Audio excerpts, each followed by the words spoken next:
There's a lot of content out there. You can self-educate, but there's nothing that's going to substitute you getting out there and meeting the people that are doing deals. I know you say it all the time, your most successful warriors are the ones that are well connected. It would never be a straight line to closing. So even when we got under contract on our first deal, I was waiting for the shoe to drop. And of course, the shoe did drop as the interest rates went up. The terms on our debt scenario changed. If you've got a business plan, look at it 2, 3 times, 4 times. Make sure you can deliver on that business plan. You miss every shot that you don't take, right? So you have to take some risks. Obviously, calculated risks are better than just risks. Welcome back to Multifamily Rockstars. So as you guys know, this is where we interview people that are just flat out crushing it in this business. And we show you the inside scoop as to how multifamily investors, and in this case, self-storage investors, are just creating massive success in their businesses and in their lives as well. And as always, I've got my co-host, who's the director of our massive action team for the Warrior Group, Mark Nagy, on. Hey, Rod. Hey, happy to be here as always. Yeah. So we've got an awesome guest today. His name is Dave Snehal. And Dave, I don't remember when Dave joined the Warrior program, but he's started in multifamily. He's got 124 doors there, but just got a big self-storage deal under contract right now, 2,600 self-storage units. Wow. And comes from the car business. You know what? I'm going to butcher the bio here, so I'm just going to let Dave tell us. Welcome to the show, brother. Thanks for having me on, Rod. Appreciate it. It's an honor to be here.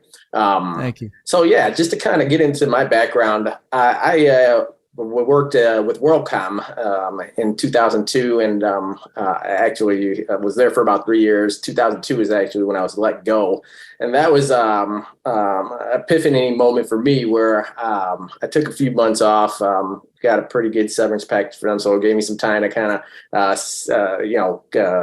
decide on what my next steps would be. And it also kind of made me think about, I don't want to have to feel this again where I've got to, figure out what I'm going to do next if a company goes under or if my employer is not in the best financial shape. So I figured, how can I do that and take my future in my own hands? And entrepreneurship was the only light that I seen that I can. And it helped that my father was in that realm with a car dealership there, where I was able to join him and venture with him and help grow that business. So I did that for about 12 years before I got into real estate as an agent. In Chicago, or where was the car dealer? In Chicago, in the suburbs of Chicago. Yeah. Okay. And so then you became a real estate agent, and you're still an agent or a broker, aren't you? Yeah, I started on the residential side in 2015, and then I moved over to commercial with the EXP, and I've been there since 2019, and then switched over to the commercial side there in late 2020 there. Yeah, EXP is awesome. I actually went to one of their presentations in Dallas. They were to Mandy, Mandy. She tried to get me to. She tried to get me on with them, and I didn't do it. I was really impressed with it though, and met with some of their high level people. And I didn't do it just because I got my everything else going. It has to be like starting a new business for me, and I just couldn't do it. But I love the model. So then you got into commercial. You're in commercial sales, and then. What prompted you to push through fear to actually take down your first? Well, let me ask you this: when did you join the Warrior program? So it was kind of simultaneous there. At the end of 2020, I switched over to commercial brokerage, and then I also joined the Warrior program there in October of 2020. I joined your first. I actually attended your first boot camp there in July of 2020 after the pandemic hit. So it was a virtual one. Yeah, it was a virtual one there. Yeah, in July. I've been following you for a while, and then you came to Chicago in 2018. I never pulled the trigger to go to that event, and kick myself now for doing that. But I'm grateful that I was able to join that event there in July virtually, and seeing what the program was all about, and loved the content that you provided and the education you provided, and it worked out really good. Oh, well, that's awesome. It's funny. I had 800 people scheduled for Orlando in July of 2020, and we all know what happened. I was freaking out. It's like, God, I don't want to refund money, and it was like debilitating. And I literally recorded a video for the virtual boot camp on my freaking phone. I think it's still up on the website. Would you agree that it's a good boot camp, Dave? Oh, there's so much value you're going to get there. If you can attend it, I would say definitely do it. It accelerated my growth exponentially. No, thank you for that. Thank you for that. So you joined, and then when did you take down that first deal? When did that happen? So we were in the process of setting up our action plan there as we're taught in the program. And then it took about 10 months before we found an opportunity that we liked. We looked at a lot of deals. We networked with a lot of folks there within the group. And we had certain metrics that we would like to meet for our investors. And when we present a deal there, and we looked at a deal there that made a lot of sense, and business plan made a lot of sense, the opportunity, the market. Now, market wasn't one that we had looked at previously, but it was also a good growth market that we would consider and research that a little bit more with the team. And we were excited about that opportunity. And there were some pitfalls there up to closing, as there always is. As a broker, I know it's never a straight line to closing, so it's always fun trying to pivot and making sure that you can close a deal that makes sense. Was that deal with Warriors? I'm assuming it probably was. They were involved. Yeah. Yeah. Okay. Absolutely. Yeah. Well, that's fantastic. And Mark. Take it away, bro. How did you go about partnering with those people? What skill sets did maybe you bring to the team? What did they bring to the team? What were kind of the roles on that first deal? So that's a great question, Mark. My goal was to partner with folks that I aligned with as far as what our vision was, right, for the future there and what they're trying to do. Value add properties is what we were looking for. We're not looking for heavy lifts. We're not equipped for that as being young in this space at that time. So we were looking for a value add opportunity that other experienced partners could help us with. And our strengths was this, and I say our because I have a partner in this business here at Parag. He's also a co-founder there of Synergy REI, our company there. So he's a warrior as well. Yeah. Yes, absolutely. Right. And so our goal was this, to be able to help raise some equity there to help close a deal, and then also help on the asset management side and learn that side of the business, their hands on a little bit. So and we've been able to do that the past 11 months since we closed that asset. So we're really excited about helping out the team in that sense, and then also giving our investors updates on how the property's doing. Yeah. So where was that asset again? Augusta, Georgia. Oh, nice. We actually have an asset in Augusta, Georgia ourselves as well. That's funny. So what suggestions might you have? Because we have a lot of listeners that think about this business, haven't taken action yet. They know they need to get involved. They want to do this. What advice might you give someone that's sitting there on the fence about this business? What I would say is this: there's a lot of content out there. You can self-educate, but there's nothing that's going to substitute you getting out there and meeting the people that are doing deals and that have the knowledge, that have been in the trenches, and just developing those relationships. I know you say it all the time. Your most successful warriors are the ones that are well connected. I've been hearing that since I joined the group, and I've taken that to heart.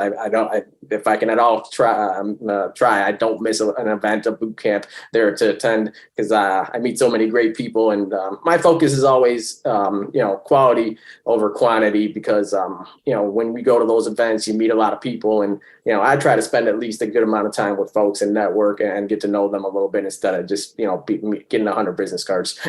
So, your network is your net worth, and that's very true. So what were some of those hurdles then? Because I know you mentioned you had gone to one of Rod's events in 2018, and then 2 years went by, I guess, and then you went to another one. No, he didn't go. He said he wanted to go, but he didn't go. Thanks for reminding me, Mark. I kick myself all the time for that. Oh, well, 2 years ahead. But even better for the question then. What do you think were some of those, I guess, biggest mental hurdles for you that you had when you wanted to get started but didn't? What was going through your mind?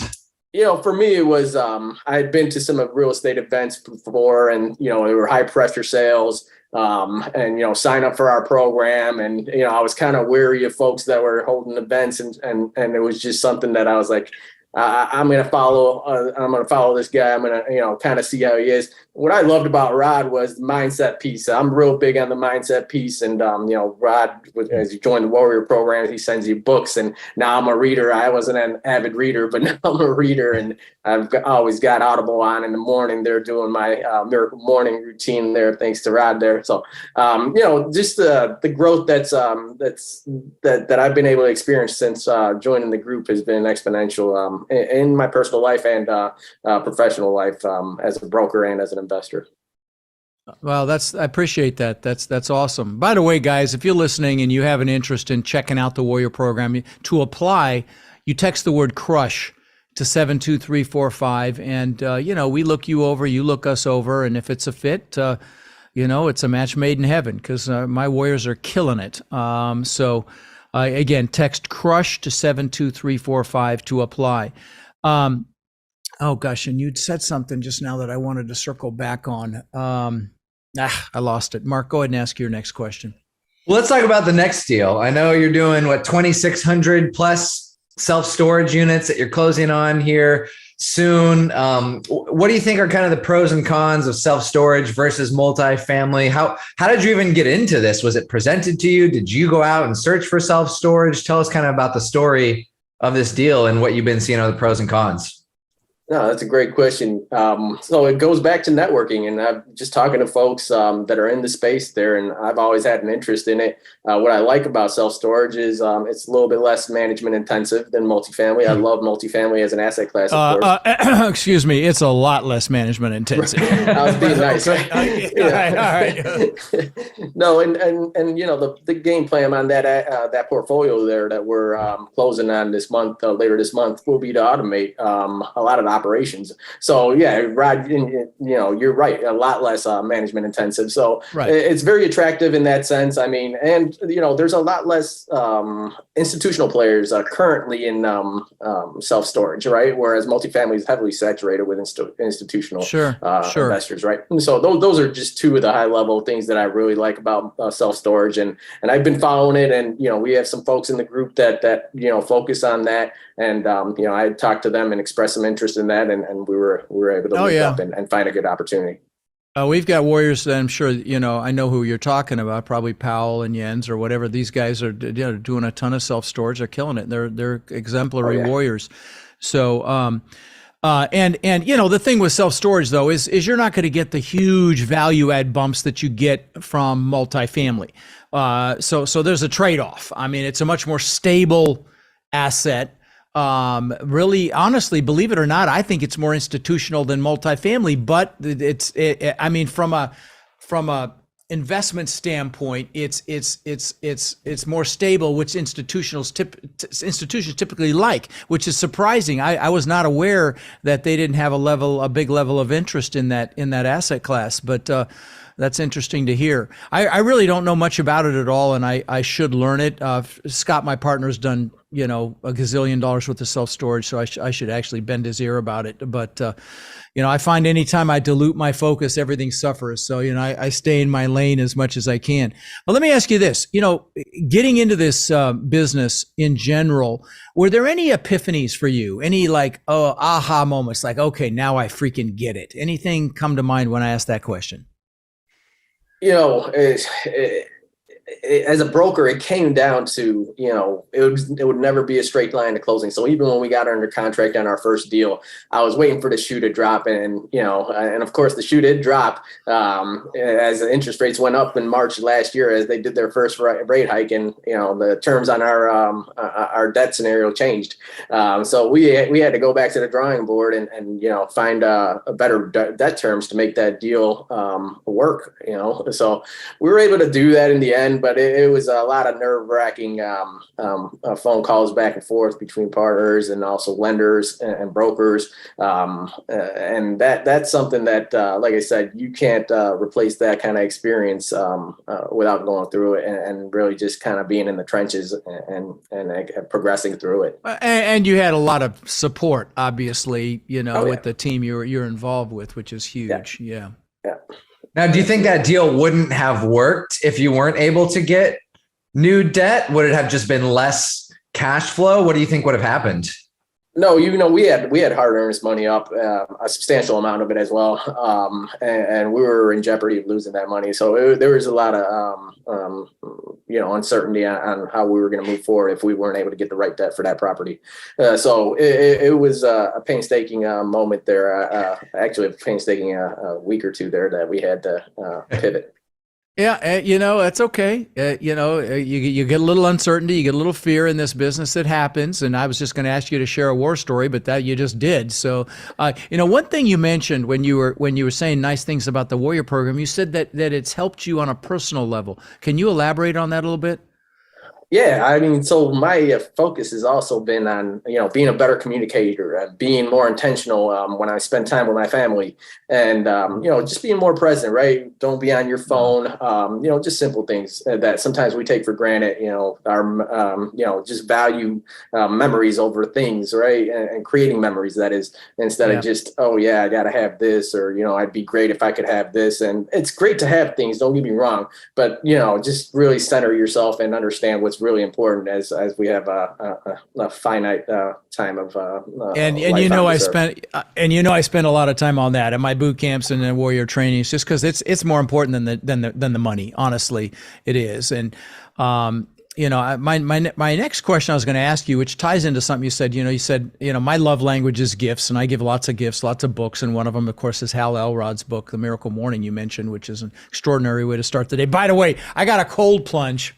And I got Wim Hof's book about, he's that Iceman guy. And I sitting out here and I haven't got in it yet. I dipped a toe in. I'm like, holy crap, this is cold. And so I took my first cold shower today for 30 seconds, freezing my butt off. But I guess you do that for 10 days, and then I can go get in that plunge. But so I don't know how that's going to be. But you made a mistake, Rod. It's called plunge for a reason. If you dip a toe in, then you're not going to plunge in. That's probably the problem. Yeah, that's the problem. But anyway, I was just thinking about The Miracle Morning. Are there any books that you've enjoyed reading about the business, buddy? Is anything, or if it'd be easier question, are there any tools that you like in the business that you're using right now? Either one or both. There's a bevy of books that I've read, and just to touch on your cold shower there. Florida doesn't have cold water. We've got cold water here in Chicago, and I take a cold shower every morning, and it's probably not like a cold plunge, but it is really cold water. Wow, no kidding. Good for you, man. And it really charges you up, right? It's supposed to be incredibly healthy. I'm ready to go run through a brick wall after that, and I can take on the day just no problem. And I don't really have spells unless I eat like a heavy lunch. But yeah, it helps me power through the day very good, and learned that from Tony Robbins, where the hot and cold treatment. I spend some time in the sauna there in the gym, and then come in and take a cold shower. So definitely a good way to start the day there, and that's been a routine for me as well. So nice. Use that cold plunge, you'll love it. Yeah. No, I no question. Guys, if you're listening, check it out. Check out cold plunges and check out just cold therapy, because it's got a lot of benefits. So I'm really excited. It's supposed to help with inflammation, which I get a lot of, tendonitis and crap like that. I'm old as dirt, but it helps with all of that. Any tools that you're using in your business yet? Have you incorporated any CRM or project management software or anything like that you've started to utilize yet? So yeah, good question. We use Slack for communications there with our team there. CRM, we're using HubSpot there to communicate with our investors and just educate them. Looking at implementing some other services here, and just the biggest thing is surrounding ourselves there with folks that can help brainstorm and mastermind. Really big on the masterminding aspect of Think and Grow Rich that we read about. I'm sure a lot of your listeners know all about that. So just talking to folks and learning more and seeing what's working and pivoting as things are always changing, right? Ever changing in our industry and really in the world. Oh, AI is insane. I mean, crazy. We're starting to take a look at that. Yeah. There's a lot of tools out there. You can get overwhelmed, but if you can focus on one or two that will really move the needle for you, I think you'll be okay. Good point. So Dave, how do you define success in multifamily? And I know you touched on it briefly at the very beginning of you never wanted to be in a position to where someone could fire you or you're let go of a job or whatever. And people talk about door count, and I get questions all the time. Well, what does that really mean? And, how does that equate to success? How would you define success in multifamily, whether it's doors, cash flow, whatever? What is your success goal for multifamily? And not just multifamily, in life in general. So start with multifamily, but I want to hear what success means to you in general as well. For me, it's just delivering, right? It's, doing what you're saying, doing what you say you're going to do, right? If you've got a business plan, look at it 2, 3 times, 4 times. Make sure you can deliver on that business plan. Whatever it is, we're stewards of capital to our investors. We want to make sure that they feel safe investing with us because we have a practical business plan that we can deliver on, and then we have to be sure of that as well. So to me, that's success. Door counts are great. Cash flow is king at the end of the day. You can have a million doors, and if your cash flow isn't where it needs to be to corroborate that door count, then it doesn't mean much to me. But the level of success, obviously, full cycle deals there. What kind of returns have you been able to achieve? So this is all stuff that's front and center for me as we progress through our journey here in commercial real estate. Nice. What's the why that's driving you? The biggest one? It's like a lot of folks. It's family. It's just freedom, not having to trade time for money. That was, that epiphany I had in 2002 there as I got let go from the corporate job. I've been able to be an entrepreneur and, blessed to have good opportunities. And obviously we all have bumpy roads throughout those times, but that's what helps us, appreciate the progress. 1% better every day. And, at the end of the year, you're a lot better than you started off. Nice. Yeah. It's funny. You worked for WorldCom and it's probably a good thing you got laid off, brother, because I think a lot of people actually just got cut off when that whole thing imploded and Bernie went to jail and everything else. So, I think that was a gift. Are there any quotes that you like that you live by or you hang on your wall or anything? And you may not, and that's okay if not. But is anything come to mind as a quote that someone has told you or you enjoy and get value from? I've got a few of them. I'm big on quotes too. So, okay. You miss every shot that you don't take, right? So you have to take some risks in life. And obviously calculated risks are better than just risks, but you have to. And a lot of times, we get in our own way, and I've done that myself. Sometimes you just have to pull the trigger, and, even transitioning from residential to commercial as a broker there, I was like, oh my God, this is a whole different realm. So I started, educating myself through the CCIM program and getting my designation on that. And then you did. Oh, that's hard. I'm sorry to interrupt, but that's impressive. That's a hard designation to get. Okay, good for you. I'm sorry. And just taking steps. I'm sorry, I shouldn't have interrupted you. Please continue. No, yeah. So just taking steps, like you sometimes if you see the big picture and it looks overwhelming, but there's small steps that you have to take to get to that big picture. So just start taking the small steps really in life. And I think that's where we sometimes as humans might overlook what we can do here in a long period of time there. And just take the small steps there to begin the journey and then progress as you go on. It's it. It's and that first step's the hardest. It's the most scary, and it can be the biggest step of your life. Like Dr. Martin Luther King said, you take that first step in faith, the next step will be revealed. Lao Tzu said, the journey of 1,000 miles begins with a single step, but you got to take that step. And there's also the law of the first deal. It's the scariest. It takes the longest, like you described your scary deal, and you're freaking out, and then and I see it, and I'm sure if we have you back on the show in a year, there'll be another 4 or 5 deals under your belt, because that's inevitable every single time that it happens, and people get bigger and faster. Well, listen, brother, I really appreciate you coming on the show. It's been great to see you again, and I appreciate you adding some value, and I'm sure that we'll talk again very soon. Yes, thanks for having me, Rod.